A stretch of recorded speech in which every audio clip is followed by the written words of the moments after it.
Hi, my name is Reverend Ann Sherman Gillis, and I'm here this morning to interview Diane Robinson. Welcome, Diane. Hi, thank you for having me, Anne.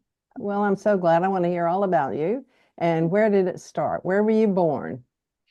I was born in Dallas, Texas. However, I was then raised in Virginia around the Charlottesville and Culpeper area. Okay, well, what brought you to the Charleston area? I was in the Air Force in November of 92. I was transferred to Charleston Air Force Base, and I've been here in the area ever since. Okay, and where do you live in the Charleston area? What area do you live We're in? out in Somerville, so pretty close to Knightsville, actually. Oh, yeah, okay. Uh, are you married or single? I'm actually widowed. Widowed. I lost my husband in a motorcycle accident in 2003, so it was kind of a lifetime ago. But we do have he had a son from a previous marriage, Randy, and we had a son together, David. Oh, goodness.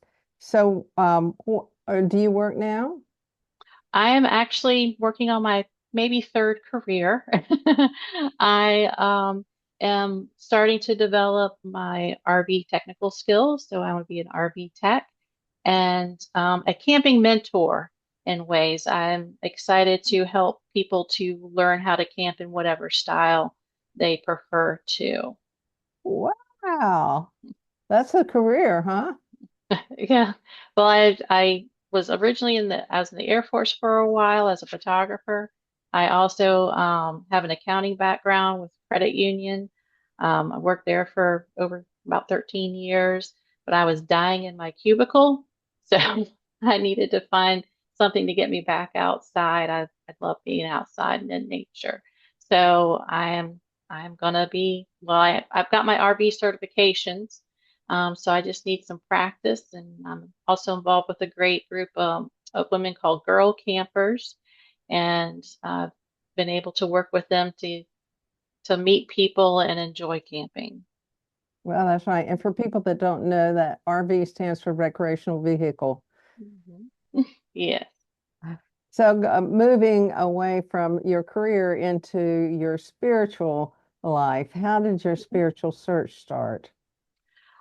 Growing up, I had very little exposure to church. I knew it was there. I kind of knew about all the Christianity kind of stuff and different religions. It wasn't until I was in about my late 20s, early 30s that I got really involved with Christianity in a large Christian church. However, over a few years, I began to find some things that didn't quite fit together for me. And so I then moved away from the Christian church, believing that there's something here, something greater, but I didn't find it being taught in the traditional church. My mother is actually very involved with Unity. She is a licensed Unity teacher. She's been in it for years, so I was aware of it, and I was kind of leaning into that, just kind of exploring different cultures. And when I got burnt out in my cubicle, my mom and I took off on a 7 month trip around the US in my camper. And it was during that decompression time for me that, my mom was with me and she had a book, which is Wisdom of the Council, I believe. I wrote it down so I would remember it. Um, but yeah, Wisdom of the Council by Sarah Landon. That was one of my mom's favorite books. And she's like, you might be interested in this. I was like, okay. And during the trip, she went home for a couple months, so I was by myself. And I took that time and read through the Wisdom of the Council, and it really resonated with me. I was like, oh, this is more of what makes sense to me. And so from there, I started, leaning into that more. And also, my mom was involved with another group called Bill and Cher Holden, and they have the spirit. They have a group, and meets with Zoom primarily. So I had met in some of that with her, and it again goes into that extended um, questioning, unquestioned answers. And so I've really gotten close into that and kind of expanded with that. But I also wanted people in person to have a relationship with and explore this thing that we call life and the greater meaning of it all. And so that's when I had decided to start attending Unity in North Charleston. So did you just look it up in the phone book to see where there was a Unity Church?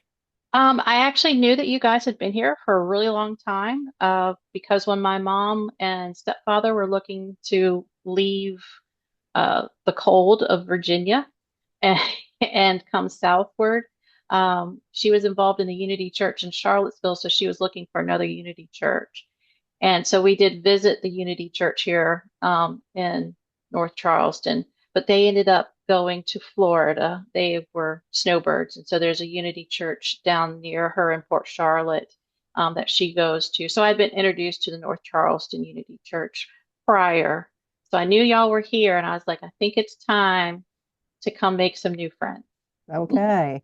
Well, we're glad you came.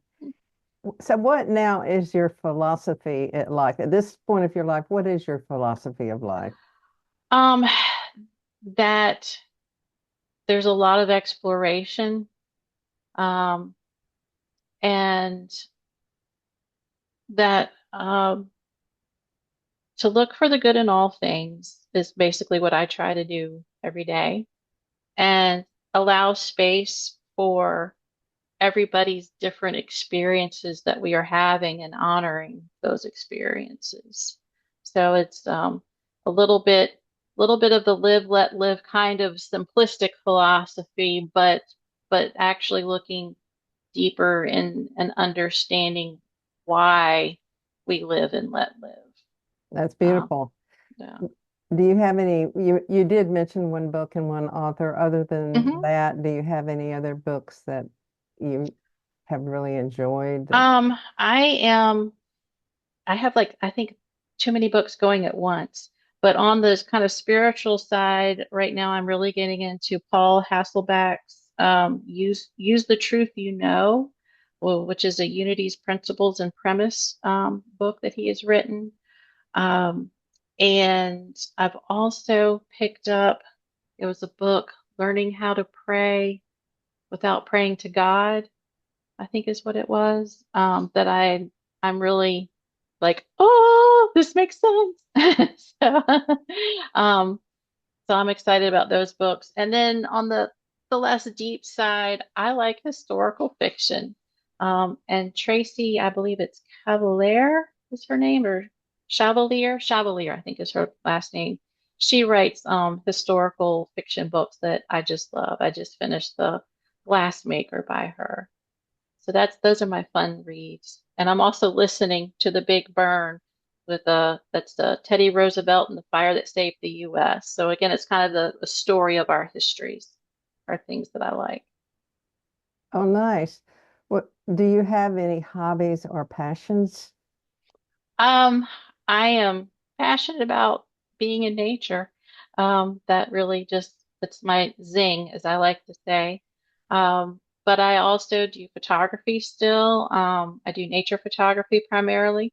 The image behind me is one from my trip that I love. It's from the Grand Canyon. And then I also have just started to get into making kind of just simplistic jewelry with beads. I like the idea of the energies in gemstones and other stones, minerals, and working with those to make bracelets and carry them around with me and that kind of thing. So Oh, neat, neat. Do you participate in any spiritual practices? I, yeah, there's always meditation.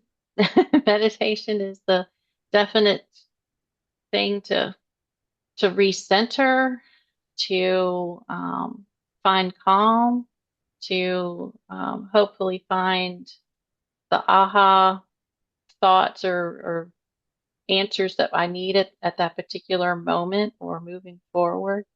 And I also really consider the time that I spend with people exploring the, what is spirit and how does it express in me, but actually questioning those unquestioned answers with other explorers, I find that to be of a spiritual nature as well as we grow. Thank you. And just in closing, do you have any final words or words of advice? I'm just really excited to get to know more folks at Unity and be involved with this community that I think is really special. All right, Diane, so much. Thank you so much for being with us today. And I look forward to seeing you in church. Yes.